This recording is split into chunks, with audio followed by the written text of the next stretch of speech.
So this year we're going to be looking at tribes and tribal mission.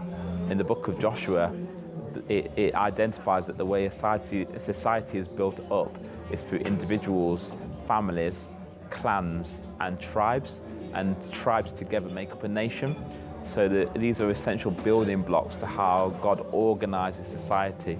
We need to understand what it looks like for the gospel to be planted into diverse situations, diverse communities where, as you plant, a new form of church arises. I think we're learning that tribes is one of the most exciting things that is coming to the body of Christ. In the past, we've dwelled on things like the big gathering. So the charismatic renewal was a lot about that. Move into a city centre, gather a big gathering of between 500 and say 2,000 people, usually people who are from church backgrounds. Recently, in the last 10 to 20 years, the focus has been on the house church, the simple church, the organic church, the small missional communities. What we want to focus on in this gathering is on networks of innovation. Alan Hirsch is coming along and he's going to share on tribal mission, incarnational missional impulse. He wrote the book, as you know, The Forgotten Ways, which is a bestseller.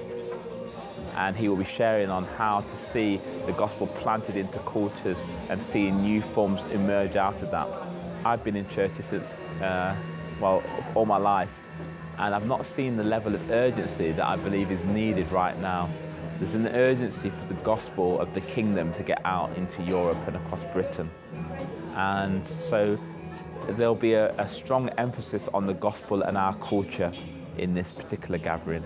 How does the gospel seed itself into the culture of artists, artisans, into different people groups, into international people, into students, into the workplace, into the farming community? What does it look like when the gospel takes root? And what does the church look like as it grows up into that, out of that soil of that culture? We need a whole new way of being church.